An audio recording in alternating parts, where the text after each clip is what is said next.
모든 일을 그의 뜻의 결정대로 일하시는 이의 계획을 따라 우리가 예정을 입어 그 안에서 기업이 되었으니 이는 우리가 그리스도 안에서 전부터 바라던 그의 영광의 찬송이 되게 하려 하심이라. 그 안에서 너희도 진리의 말씀 곧 너희의 구원의 복음을 듣고 그 안에서 또한 믿어 약속의 성령으로 인치심을 받았으니 이는 우리 기업의 보증이 되사 그 얻으신 것을 속량하시고 그의 영광을 찬송하게 하려 하심이라. 에베소서 1장 11절에서 14절 말씀 오늘 나누고자 하는데, 지난번에 제가 사무엘 테일러 콜리지라는 사람이 에베소서를 이렇게 말했습니다. 사람이 쓴 가장 신적인 저술이다. 한 문장 한 문장, 한 단어 한 단어가 예사롭지 않은 그러한 그 문장, 단어로 이렇게 에베소서가 이렇게 기록되어 있습니다. 11절을 보면은 모든 일을 그의 뜻의 결정대로 일하시는 이 계획을 따라 우리가 예정을 입어 그 안에서 기업이 되었으니 이렇게 11절이 되어 있습니다. 하나님을 11절은 이렇게 말하고 있습니다. 모든 일을 그의 뜻의 결정대로 일하시는 분. 모든 일을 그의 뜻의 결정대로 일하시는 분으로 하나님을 언급하고 있습니다. 이 표현은 하나님의 그 절대 주권, 하나님의 절대 주권을 말하는 것이고요. 하나님은 역사 속에서 능동적이고 역동적으로 일하시는 분이시다. 일하시는 분, 일하시느니 이렇게 말했습니다. 일하시느니 그랬습니다. 하나님은 지금도 저희 교회를 통해서 또 우리 성도님들을 통해서 또 한국 교회를 통해서 일하시는 분이시다. 능동적이고 역동적으로 일하시는 분이시다. 일하시는 분이다. 모든 일을 그의 뜻의 결정대로 일하시는 분이시라고 바울은 말하고 있습니다. 모든 일을 그의 뜻의 결정대로, 뜻이라는 말은요, 하나님의 변치 않는 구원 계획을 말하는 거예요. 하나님 구원 계획을. 그 모든 일을 그의 뜻의 결정대로 일하시는 이 계획을 따라 우리가 예정을 입어 이런 말, 예정이 또 언급되고 있습니다. 예정을 입었다. 예정이라는 말은 미리 결정한다는 그러한 말입니다. 미리 결정되었다. 미리 결정되었다. 하나님께서 창세전에 이미 구원할 계획, 또 구원의 방도, 구원할 사람을 미리 정해 놓으셨다는 것이 예정입니다. 이 예정은 삶의 무의미와 우연성과 싸우는 교리라고 말씀드렸어요. 무의미와 우연성. 그 왜 왔는지 왜 사는지 모르는, 어디로 가는지 모르는, 이거 그 무의미와 우연성이에요. 그런 거 아니라는 거예요. 하나님 계획된 가운데 우리가 선택됐고 구원받고 또 구원의 길을 간다는 그러한 교리입니다. 예정은 모든 것이 하나님의 계획 가운데 있다는 그러한 교리예요. 예정에 대한 믿음을, 우리가 예정에 대한 믿음을 가지면요, 자기가 하는 일에 대해서 확신을 가질 수가 있어요. 하나님이 나를 이 교회에 이렇게 보내셨구나. 또 이 일을 감당하게 하시는구나. 이런 어떤, 바울은 자기의 어떤 그 사역이 하나님의 예정 가운데 늘 있다고 믿었어요. 그래서 확신 있게 가서 복음을 전했어요. 주저하지 않았어요. 우물쭈물하지 않았어요. 왜? 하나님의 예정 속에 이게 있기 때문에 자기 인생에 대한 강한 확신을 가졌어요. 강한 확신을 가졌어요. 예정은 우리를 든든하게 만들어요. 내가 어떤 내 힘으로 붙들어서 천국을 가면은요, 나는 가끔씩 가끔 신앙이 약해질 때도 있고요. 그걸 로켓 뜰 때도 있어요. 근데 내가 붙드는 것이 아니고 누가 붙들고 있다는 거예요? 하나님이 붙들고 있다는 거예요. 그래서요, 그냥 내 감정은 어떤 때는 믿음이 약해요. 뭐 어떤 희미해요. 확신에 대한 희미함도 있어요. 그래도 하나님 붙들고 계신 거예요. 그래서 든든한 거예요. 그리고 예정은 우리가 어떤 자랑할 것이 없어요. 내가 잘나서가 아니에요. 하나님이 그냥 선택했기 때문에 구원받는 거예요. 그래서 겸손하게 만들어요. 우리를 겸손하게 만들어요. 11절에서는 우리가 하나님의 주권적 결정에 의해서 하나님의 기업이 되었다 그랬습니다. 하나님의 기업이 되었다. 하나님 기업이 되었다. 이게 수동태로 되어 있는데요. 수동태로 됐다는 말은 우리가 하나님의 기업이 된 것은요, 우리의 공로에 의한 것이 아니라는 거예요. 하나님에 의하여 기업이 되었다. 요 구절과 가장 비슷한 구절이 신명기 32장 9절에 나오는데, 신명기 32장 9절에 보면 여호와의 분깃은 자기의 백성이라 야곱은 그가 택하신 기업이로다 그랬습니다. 여호와의 분깃은 자기의 백성이라 야곱은 그의 택하신 기업이다 그랬어요. 하나님에게도 자기 몫이 있잖아요. 여러분이 부모님들이든 혹은 무슨 어떠서 이런 자기 몫이 주어진 뭐가 있잖아요. 있죠. 다 있습니다. 작게 크게 다 자기 몫이 있습니다. 자기 몫이 있는데 하나님의 몫도 있어요. 하나님의 몫도 있는데 하나님에게 할당된 지분이 몫이 우리라는 거예요. 예? 하나님의 그게 어떤 그 할당된 기업이 하나님의 백성이라는 거예요. 예? 백성이라는 거예요. 11절에 계속해서 그 엔크리스토, 인크라이스트, 그 안에서라는 말이 이렇게 반복되고 있는데요. 수도 없이 반복됩니다. 문장마다 나와요, 이게요. 문장마다 나와요. 이 말 무슨 말이에요? 그리스도를 통하지 않는 하나님의 예정은 없다, 이런 말이에요. 예정? 그리스도를 통해서 예정된다는 거예요. 그리스도를 통해서 구원을 받는다는 거예요. 그리스도를 통해서 뭐가 다 된다는 말이에요. 다 된단 말이에요. 예정, 선택, 선택이나 예정이나 똑같은 말인데요. 예정, 선택에는 세 가지가 있어요. 하나님께서 구약의 이스라엘 백성들을 선민으로 택했어요. 그래서 이스라엘 백성들이 하나님에게 할당된 몫이에요. 기업이에요. 기업이에요. 신약에는요, 구원받은 성도들이 하나님에게 선택된 하나님의 몫이에요. 또 신약이든 구약이든 하나님에게 어떤 그 봉사자로 쓰임 받는 종들이 있어요. 이게 하나님의 기업이에요. 기업이에요. 기업이에요. 그 이스라엘 민족이든 신약에 구원받은 백성이든 신약이든 구약이든 하나님의 일을 위한 봉사자들로 어떤 선택된 사람들이 하나님에게 할당된 기업이라는 거예요. 기업이라는 거예요. 선택은 하나님의 주권으로 선택된 자들을, 하나님의 주권으로 선택된 자들은요, 하나님의 목, 하나님의 소유가 이렇게 되는데요. 하나님의 소유가 된 사람들의 특권이 있습니다. 그게 뭐냐면은 하나님의 보호를 받는 거예요. 하나님의 보호를 받는다. 하나님의 돌봄을 받는다.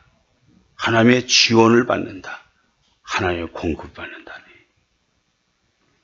진짜 우리가 하나님의 몫이라면은 하나님은 돌보게 돼 있어요.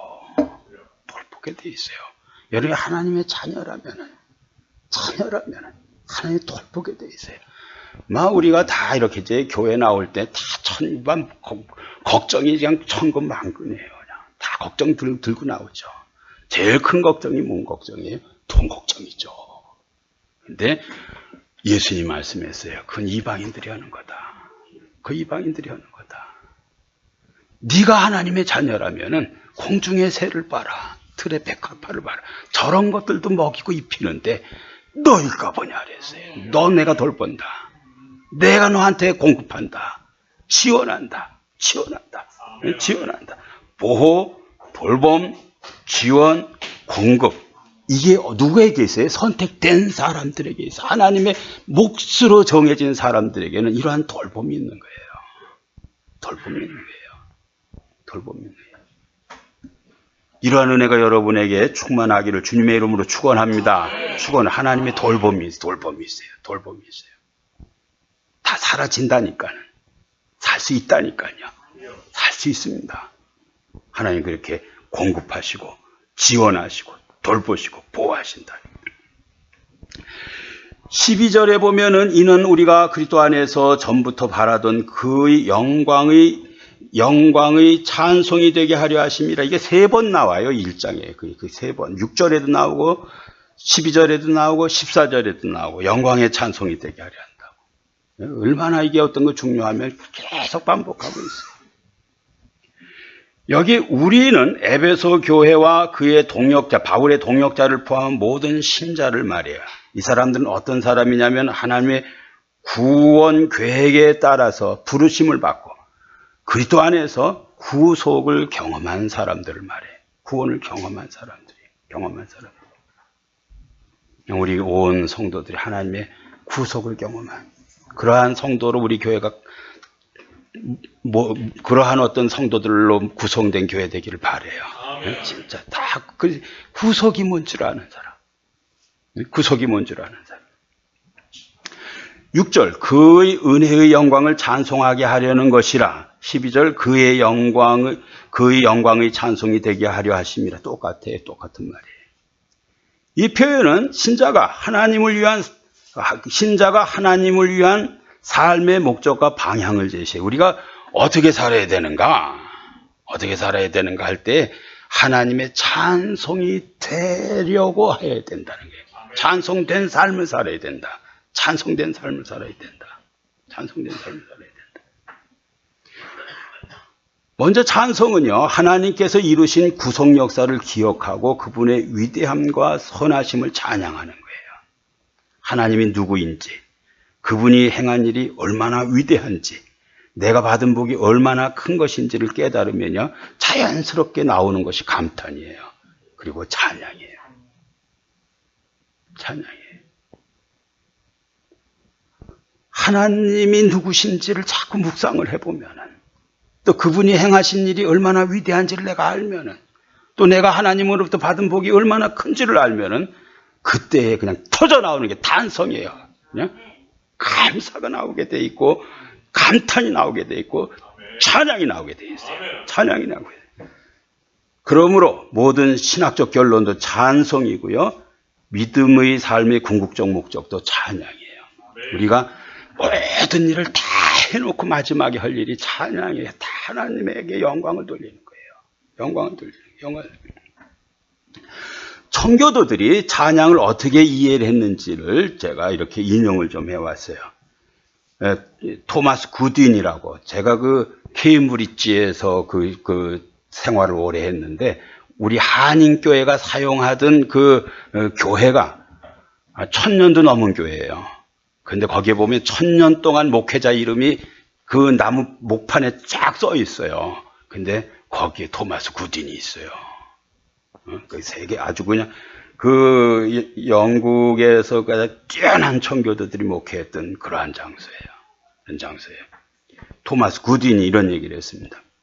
찬송은 우리의 영혼을 하나님의 위대하심과 자비로움에 대한 경외심으로 가득 채운다. 찬송은 우리의 영혼을 하나님의 위대하심과 자비로움에 대한 경외심으로 가득 채운다. 가득 채운다. 그분의 놀라운 은혜를 찬양하는 것이 우리의 존재의 목적이다 그랬어요. 찬양을 부른다는 것은 우리의 영혼을 하나님의 위대하심과 자비로움에 대한 경외심으로 가득 채우는 행위다. 가득 채우는 행위다. 또 이렇게 말했어요. 하나님을 찬양하는 것은 그분이 우리에게 주신 모든 은혜와 축복에 대한 반응으로 그분의 사랑에 대한 자연스러운 대답이라는 거예요. 하나님 우리를 사랑하셨거든요. 예수님을 사랑하셨는데 그거에 대한 자연스러운 반응이 대답이 뭐냐면 찬양이라는 거예요. 찬양이라는 거예요.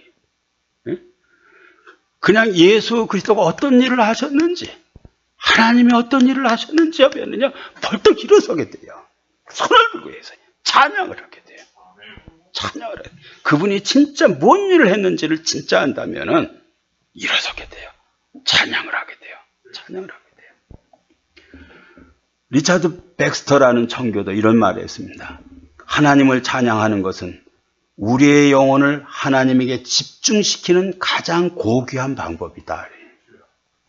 우리 영혼이요, 그냥 온갖 세상 것에 집중을 하고 있어요.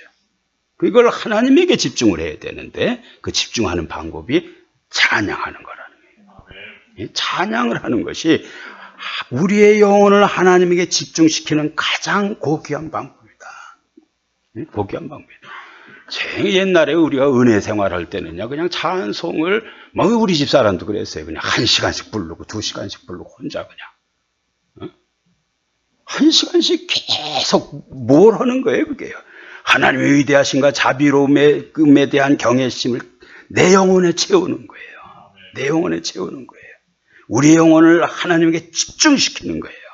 찬송 부르는 게 집중시키는 거예요. 우리 이말란 집사님 계속 있으면 난 그냥 계속 우리가 그냥 찬송만 1시간 불렀으면 좋겠어요. 그냥 무슨 뭐 설교도 이런 것도 이게 뭐 찬송 속에 다 설교가 있어요. 뭐 이렇게 막 잡다한 얘기를 길게 안 해도 찬송에 그 다 설교가 있어요. 그 진짜 위대한 게 있어요. 그분의 속성을 깊이 묵상할 때 우리의 찬송은 더욱 진실되고 뜨거운 것이 된다. 진실되고 뜨거운 것이 된다. 진실되고 뜨거운 것이 된다. 청교도의 그 황태자라고 불리는 존 오웨는 이런 얘기를 했습니다. 하나님의 영광을 찬양하는 것은 우리 신앙의 중심이다. 그랬어요. 우리 신앙의 중심이다. 이 세상의 모든 일이 하나님의 영광을 드러내기 위한 도구로 사용되어야 한다. 그랬어요. 이 사람은 뭐가 찬양이라고 말하는 거냐면 그냥 우리 입으로 하는 게 이것만 찬양이 아니라 거룩하게 사는 삶, 경건하게 사는 삶, 하나님의 말씀대로 사는 삶 자체가 찬양이라고 말해요. 삶 자체가 찬양이에요. 그런 삶을 살아야 된다. 그런 삶을 살아야 된다. 12절에 보면은 그의 영광이라는 말이 나와요. 하나님의 영광은요, 어떻게 나타나냐면 그냥 하나님은 그 본성 자체가 영광스러운 존재예요. 그래서 그냥 가만히 계셔도 영광스러워요. 그리고 두 번째로는요, 그가 행하는 사역 속에서 영광이 막 드러나요. 막 드러나요. 특별히 하나님이 성도를 구원하시잖아요. 구원할 때 영광이 막 나타나요.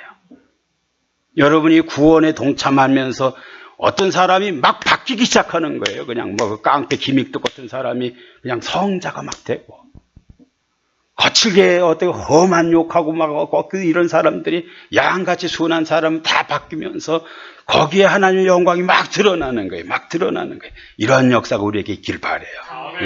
변화를 통해서 하나님의 영광이 막 드러나는 거예요. 하나님의 영광은 하나님이 창조하신 모든 것 안에 드러나고요. 궁극적으로 구원을 통해서 가장 완전하게 드러나요. 완전하게 드러나요. 하나님께서 이 선택을 하고 계시는데 이 선택의 궁극적인 목적이 자신의 영광을 성도들로 하여금 드러내는 거예요. 드러내는 거예요. 그러므로 하나님의 영광을 찬양하는 것은요, 예배 시간의 한 순서가 아니에요. 이것이 인간의 삶의 목적이에요. 왜 사느냐고 말할 때 저는 찬양이 되기 위해서 사는, 하나님에게 영광이 되기 위해서, 찬양되기 위해서 삽니다. 영광이 되기 위해서 삽니다. 찬양이 되기 위해서 삽니다. 이게 제 인생의 목표입니다. 목적입니다. 삶의 목적입니다. 이 목적을 상실하면 저는 죽습니다. 저는 아무 의미가 없는 사람이 됩니다. 이게 크리스찬이에요. 이게 크리스찬이에요. 크리스찬이에요. 존재의 목적이에요. 존재의 목적. 존재의 목적이 예배의 목적이 아니에요. 몇 곡 부르고 그런 의미가 아니에요. 우리 삶을 통해서 하나님이 얼마나 위대하신 분인지, 얼마나 어떤 이러한 사람을 이렇게 바꿔놓을 수 있는 사람이라는 것을 드러내야 돼요. 드러내야 돼요. 그리스도 안에서라는 말, 그리스도 안에, in Christ, and 그리스도, 이거 얼마나 중요한 말인지 몰라요. 얼마나 중요한 말인지. 이 말 무슨 말이에요? 그리스도 안의, 그리스도와의 연합을 통해서 구원과 축복을 경험한다는 말이에요. 여러분이 하나님의 구원, 하나님의 축복을 경험해야 되는데 유일한 방법이 있어요. 엔 그리스도, 주 안에 거할 때 그 축복이 경험이 돼요. 아멘. 말씀 안에 거할 때 은혜와 축복이 경험이 되는 거예요. 구원이 경험이 되는 거예요. 그리스도 안에 있는 신자들이 그리스도와 하나로 연합되어 구속적 혜택을 공유하는 게 공유. 이 연합이 됐잖아요. 연합이 됐잖아요. 그래서요, 주님의 것이 내 것이 되는 거예요. 내 것이 되는 거예요. 여기 in Christ, 주 안에 있을 때에 구속적 혜택을 공유하게 되는 거예요. 공유하게 되는 거예요. 제가 디바인 익스체인지에 대해서 말씀드렸어요. 십자가에서 7가지, 8가지가 다 익스체인지 된다고. 용서, 치유, 부요, 영광, 생명, 의로움, 세 사람이 십자가에서 교환된다는 거예요. 이게 구속적 혜택을 공유하는 거예요. 공유하는 거예요. 공유하는 거예요. 개인이든 교회든 국가든 어디서부터 진짜 좋은 생명력 있는 뭘 얻어내야 그 개인이 살고요, 가정이 살고, 교회가 살고, 민족이 살아요. 이거 끊어지죠? 그럼 망하는 거예요. 제가 여러 번 말씀드렸죠. 영국이 거짓대들이 득실득실거린다고. 독일 다 망해간다고. 이 사람들이 하나님 다 버리고요, 엉망으로 살거든요. 전에는 하늘로부터 오는 뭐가 있었어요. 이거 다 거부했어요. 뭐가 와요, 이제는? 저주가 와요. 저주가 와요. 근데 내가 엔 그리스도, 주 안에 우리 가정이 거예요. 내가 거예요. 우리 민족이 거예요. 뭐가 와요? 생명이 와요. 생명이 와요. 거기에 용서가 오고, 치유가 오고, 부요가 오고, 영광이 오고, 생명이 오고, 의로움이 오고, 새 사람이 오는 거예요. 이래야 사람이 산다니까는. 사람 살만한 나라가 된다니까요. 교회가 된다니까. 하나님으로부터 오는 게 있어야 돼요. 구속적 혜택을 공유하는 게 있어야 돼요. 공유해야 돼요. 공유하는 방법이 뭐예요? 주 안에 거하는 거예요. 엔 그리스도예요. 엔 그리스도. 엔 그리스도. 그리스도 안에요. 네? 그럴 때 거기에서 하나님으로부터 가장 좋은 것들을 다 받아 누리는 거예요.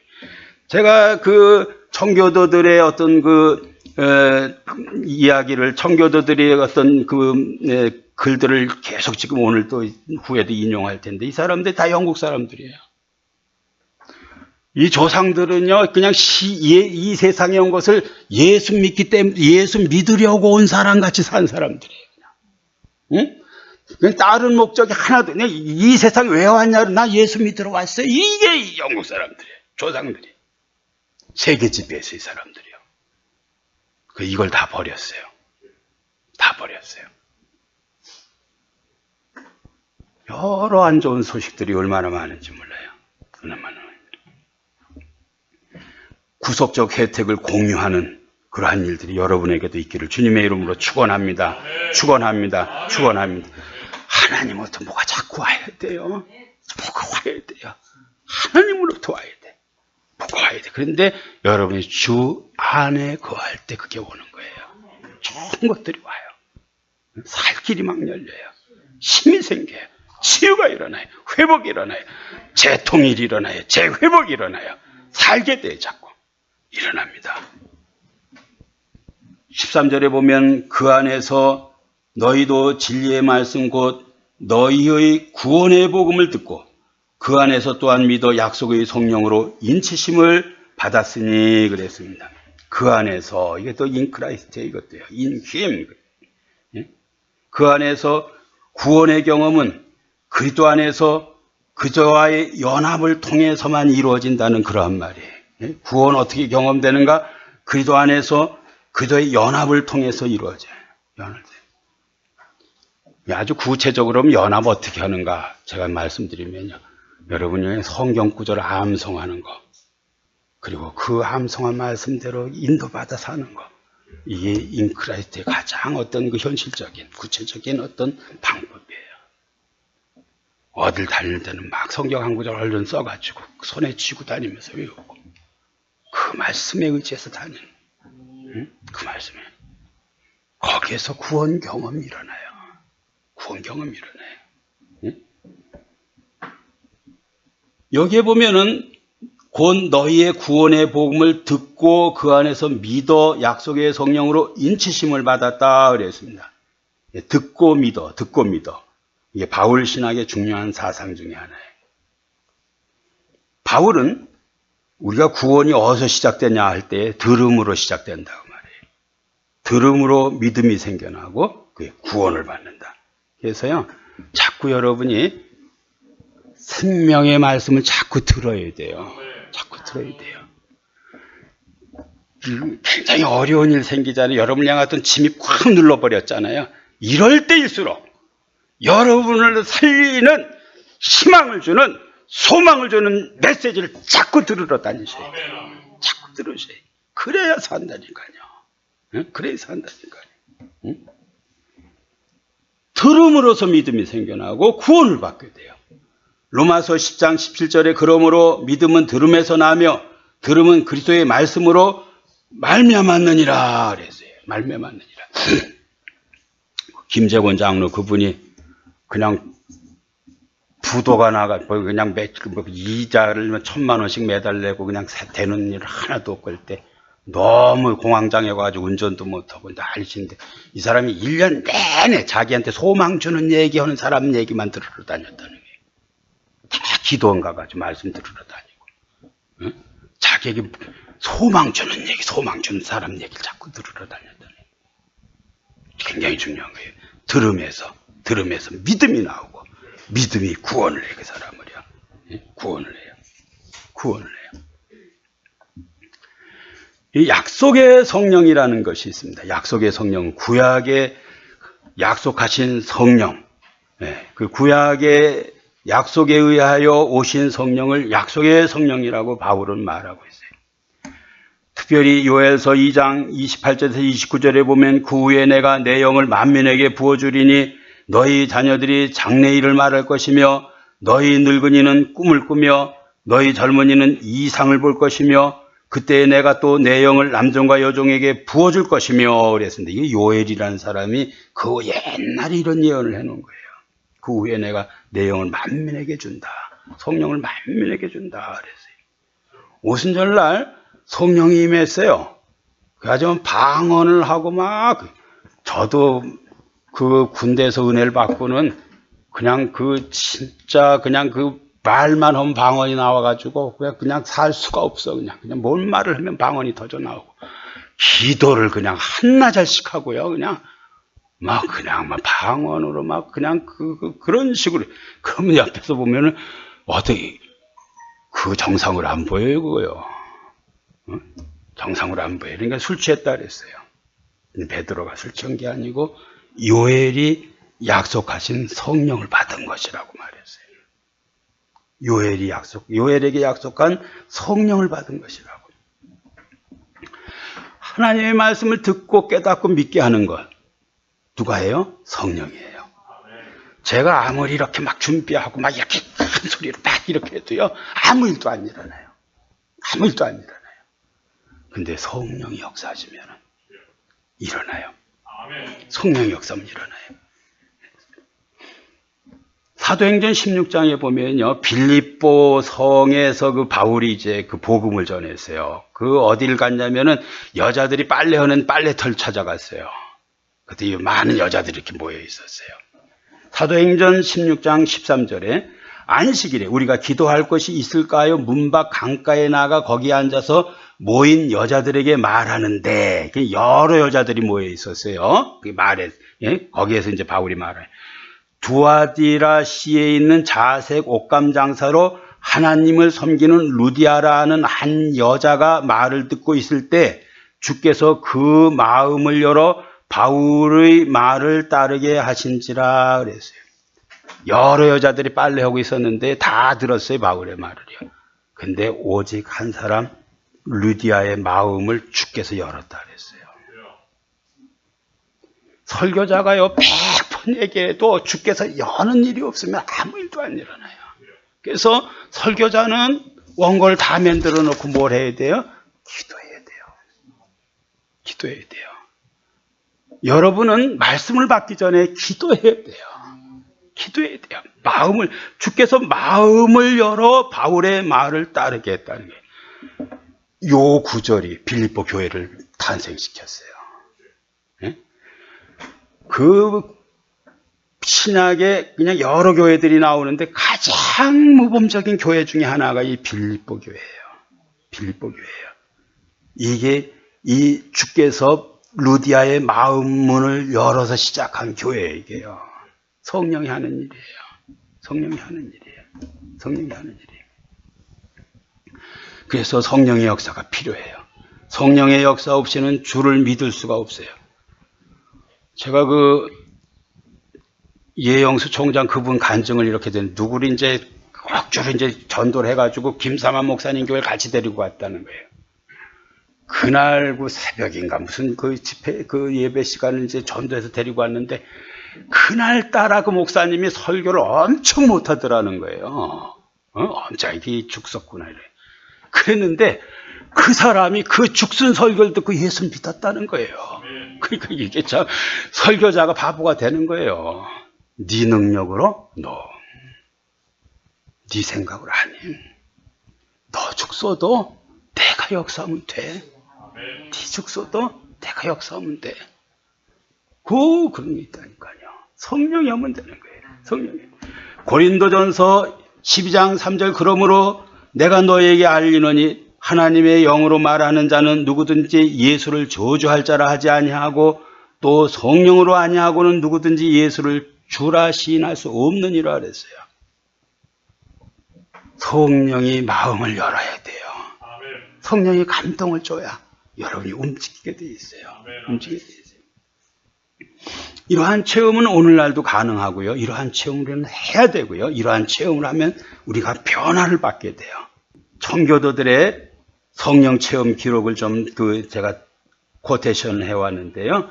존 프라벨이라는 사람이 있어요. 이게 청교도인데요. 이런 얘기를 해서 이 영적 체험하는 거 있어요. 영적 체험. 영적 체험이 어떤 건가 한번 잘 들어보세요. 그는 길을 가면서 생각이 더욱더 부풀어 올랐다. 그는 길을 가면서 생각이 더욱더 부풀어 올랐다. 결국 그의 생각들은 도도한 홍수같이 되었다. 이 하나님에 대한 생각이에요. 하나님에 대한 생각. 그의 마음은 하늘 기쁨과 하늘에 있는 그의 기업에 대한 충만한 확신으로 가득 찼다. 이 영적 경험하는 거예요. 그냥 그의 마음은 하늘의 기쁨과 하늘에 있는 그의 기업에 대한 충만한 확신으로 가득 찼다. 여러분 어땠습니까? 걱정으로 가득 차 있어요. 그렇지 않아요, 우리요? 세상 생각으로 가득 차 있지 않아요? 근데 이 브라벨이라는 사람은 그 그리스도를 묵상하다가 그의 마음은 하늘의 기쁨과 하늘에 있는 그의 기업에 대한 충만한 확신으로 가득 찼다. 그 다음 얘기예요. 그 밖에 세상 마치 없는 듯하다 그랬어요. 세상 걱정이 싹 다 없어진 거예요. 다 없어진 거예요. 아무 걱정이 없는 거예요. 하나님 경험을 했어요. 하나님, 그 밖의 세상은 마치 없는 듯하다. 예수님의 제자들이 그 변화산 상에 가가지고 구속한 주만 보인다는 거예요. 그거 똑같은 거예요. 그냥 예수만 보인다는 거예요. 세상 거 다 없어졌거든요. 조나단 에드워드의 체험이에요. 1737년 나는 건강을 위해서 말을 타고 숲속으로 나들이를 하였다. 그때 나는 특이한 생각을 하게 되었다. 하나님과 사람 사이의 중보자이신 하나님의 아들의 영광, 그의 놀랍고 위대하고 충만하고 순전하고 꿀같이 단 은혜와 사랑, 온유하고 자애로운 겸손 등이 아주 특별하게 생각되었다. 이게요, 말 타고 가면서 이런 걸 생각하고 있는 거예요. 이런 걸 생각하고 있는 거예요. 뭘 생각하고 있는 거예요? 하나님과 사람 사이의 중보자이신 하나님의 아들의 영광을 생각해. 그의 놀랍고 위대하고 충만하고 순전한 꿀같이 단 은혜와 사랑을 생각해요. 온유하고 자애로운 겸손 등을 특별하게 생각해요. 내가 생각하기로 1시간 동안 그런 일이 계속되었는데, 이 생각을 계속 1시간을 하는데, 그 대부분의 시간 동안에 나는 그만 눈물이 홍수같이 흘렀고 엉엉 소리내어 울어버렸다 그랬어요. 그리스도를 생각하다가 그냥 울어버렸다는 거예요. 울어버렸다는 거예요. 이제 여기서부터 이게 변화예요.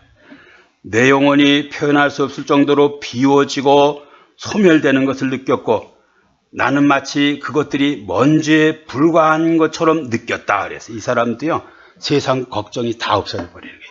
세상 것들 다 먼지같이 생각하는 거예요. 먼지같이 생각하는 거예요. 비워지고 소멸되는 것을 느꼈다. 나는 마치 그것들이 먼지에 불과한 것처럼 느꼈다. 오직 내 영혼은 그리스도로만 충만해져 있으며 거룩하고 순전한 사랑으로 그를 사랑하며 그를 신뢰하며 그를 의지하고 살며 그를 섬기고 따르는 일에만 전념하는 것처럼 느꼈다 그랬어요. 그냥 내가 예수님 사랑하는 것을 전념하는 것 같이, 신뢰하는 것을 전념하는 것 같이, 의지하는 것을 전념하는 것 같이, 섬기고 따르는 것을 전념하는 것 같이 느꼈다는 거예요. 요게요, 찬성이 되려 하는 거예요. 이게요. 이런 목적으로 세상에 오는 거예요, 우리가요. 이런 목적이 되는 거예요. 전념하는 것 같이 느꼈다. 무디의 체험이에요. 나는 언제나 하나님께서 성령으로 나를 충만하게 하여 달라고 울면서 매달렸다. 그날이 왔어요. 그런데 뉴욕시 월스트리트를 걸어가고 있었다. 그날을 나는 무엇라고 묘사할 수가 없다. 나는 그것을 어떻게 말해야 할지 모르겠다. 뭐라고 이름을 붙여야 할지 모를 정도로 거룩한 체험이었다. 요렇게 말해야지. 나는 하나님께서 내게 자신을 보여주셨다고 하는 말밖에는 할 수가 없다 그랬어요. 하나님 나를 자신을 직접 나한테 보여주셨구나. 이렇게. 직접 보여주셨구나. 그 말밖에는 다른 말 할 게 없다 그랬어요. 하나님의 사랑의 체험이 얼마나 강하였든지 그랬어요. 하나님의 사랑의 체험. 하나님의 사랑이 얼마나 강하게 느껴졌는지 하나님의 손을 멈춰달라고 구하지 않으면 안 됐다는 거예요. 하나님이 여기다 손을 얹고 있는 것 같은데요. 이거 좀 띄워주세요. 이건 너무 견딜 수가 없어요. 이 손 좀 띄워주세요. 하나님이 나에게 자신을 보여주셨다고 말하는 말밖에는 할 수가 없다. 말은 영적 체험이에요. 체험이에요. 조지 휘트필드의 체험이에요. 바로 그런 일이 있은 직후, 영적 체험이 있은 직후예요. 나는 나를 그처럼 무겁게 짓누르던 짐에서 벗어났다는 느낌이 들었다 그랬어요. 이 사람 아주 의미 있는 말이에요. 신음하는 영이 내게서 제거되었다 그랬어요. 신음하는 영이 내게서 제거되었다. 우리는요, 이 세상 근심에 쩔어 있어가지고요, 한숨이 그냥 폭 나와요. 신음하는 영이에요. 신음하는 영이에요. 너무 버거워, 세상이. 신음하는 영이에요. 근데 하나님을 체험하고 신음하는 영이 제거됐다는 거예요. 제거됐다는 거예요. 그 후에 내 친구들은 내가 그렇게 발랄하고 그렇게 생동감 있게 행동하는 것을 보고 놀랐다 그랬어요. 늘 어떤 신음하는 영에 눌려가지고 우울하게 어둡게 살던 사람이 하나님의 임재 가운데 제거돼가지고요. 그냥 늘 기쁘게 밝게 이렇게 산다는 거예요. 산다는 거예요. 그들은 여러 경로를 통해 나의 변화를 알게 되었다. 알게 되었다. 예, 요한웨슬리와 같이 영국 부흥운동을 이끌었던 휘트필드의 체험이, 요한웨슬리 알더스게이트의 회심 체험이거든. 나는 내 마음이 이상하게 뜨거워지는 것을 느꼈다. 나는 그리스도를 신뢰하고 있음을 느꼈다. 구원을 위해 그리스도만을 의뢰함을 느꼈다. 그리스도께서 내 죄와 내 것을 다 도말하시고 나를 죄와 사망의 법에서 구원하셨다는 확신이 주어졌다. 그래서 확신이 주어졌다. 요한웨슬리는요, 확신이 없었어요. 스판겐부르크라는 사람이 예수 그리스도가 당신을 위해서 십자가 주셨다는 것을 믿습니까? 라는 그 질문을 조지아에서 받아요. 근데 당황했어요. 확신이 없었어요. 나는 예수 그리스도가 온 우주를 위해서 그냥 그렇게 됐던 그걸 믿는다 그랬어요. 나를 위한 건 확신 없고. 그런데 확신이 여기서 생겼어요. 여기서 생겼어요. 13절에 보면 또 믿어 약속의 성령으로 인치심을 받았다. 인치심 게 도장이잖아요. 도장 찍었다는 게, 도장 찍었다는 인, 소유, 확증의 어떤 그 표시로 어떤 그 도장 찍는 걸 말해요. 도장 찍. 문서나 서신의 신빙성을 보증하는 그 사인회잖아요. 사인. 예, 그거예요. 인치심을 받았다. 인치심을 받았다. 성령으로 인치심은 하나님께서도 성령으로 믿는 자들에게 인을 시켰는데, 이는 성령을 통해 믿는 자들이 하나님의 구원받은 백성임을 보증하고 사단의 미혹과 도둑질로부터 안전하게 보호하는 그러한 어떤 행위가 인치는 행위예요. 너는 내 것이라고 그냥 도장을 탁 누르는 거예요. 인치는 거예요. 인치는 거예요. 인치는 거예요. 성령은 하나님이 약속한 구원의 확실성을 보장해 주고요. 성령은 하나님의 자녀로서의 신분을 보증해줘요. 신자들의 삶을 변화시키는 능력을 줘서 하나님의 뜻에 따라 살게 만들어요. 성령은 구원의 시작, 과정, 완성까지 신자를 인도하는 중요한 역할을 해요. 성령이 하는 일이에요. 인치시고 인도하셔요. 인도하셔요. 14절에 보면은 이는 우리 기업의 보증이 되사 그 얻으신 것을 속량하시고 그 영광을 찬송하게 하려 하심이라 그랬습니다. 14절이 연결되어 있는 건데요. 참 그 바울이 이 에베소서를 이렇게 편지로 쭉 쓰는데 얼마나 이런 어떤 구조도 아주 그 삼위일체적으로 잘 구성해서 이 에베소서를 썼는지 몰라요. 3절에서 6절은요, 성부의 선택. 7절에서 12절은요, 성자의 구속. 그 다음에 13절, 14절은요, 성령의 보증에 대해서 찬송을 하고 있어요. 하나님이 선택하고 선택한 사람을 위해서 예수님이 십자가 지셔서 구속을 이루시고 그 구속을 성도들에게 적용해서 구원을 이루시는 것이 성령의 역사예요. 이것을 3절부터 14절이 기록하고 있는 거예요. 기록하고 있는 거예요. 이는 우리 기업의 보증이 되사, 보증, 여러분 보증 쓴다 이런 말 많이 들죠. 보증금이라는 말 들었죠. 듣죠. 보증이라는 말은 상업용은 보증금, 계약금, 예치금 똑같은 말이에요.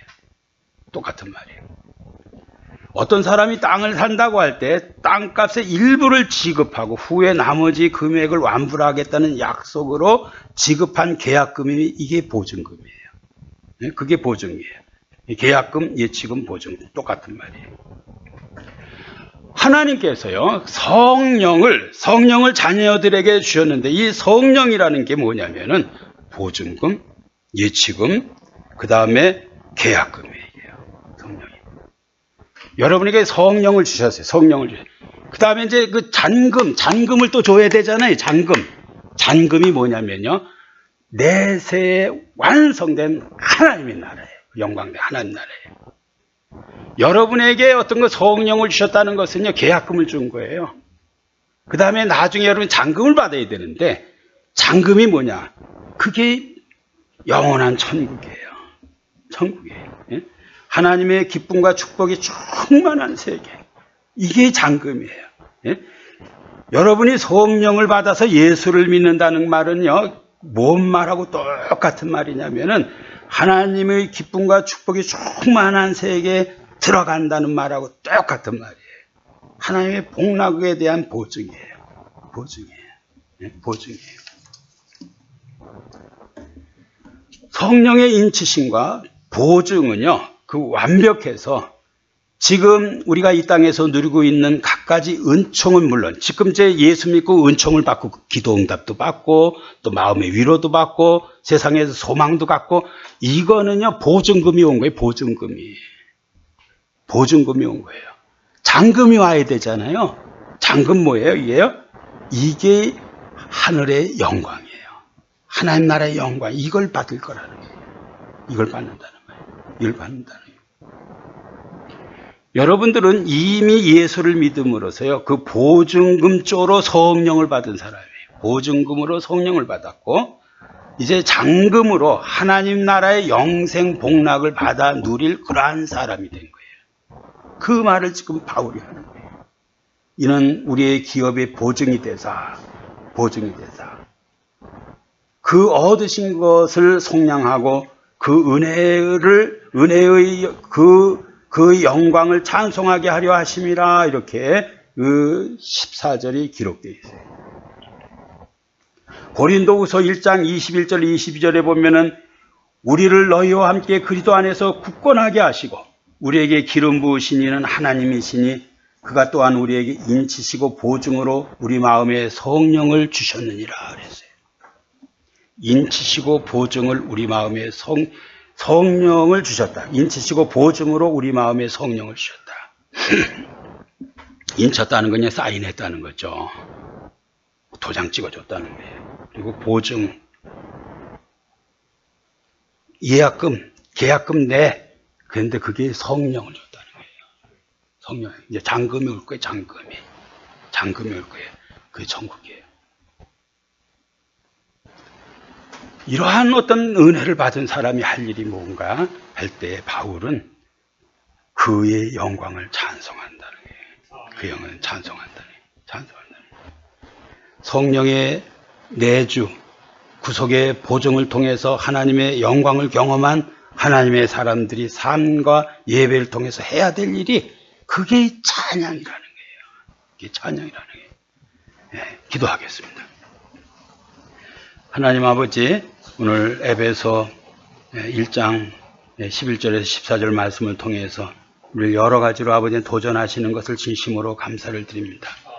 하나님, 우리 모든 성도들이 참 성령으로 인침을 받게 해주시고 오늘 아버지 청교도들이 경험한 그러한 아버지 성령의 역사도 우리도 경험하게 해주시기를 원하옵나이다.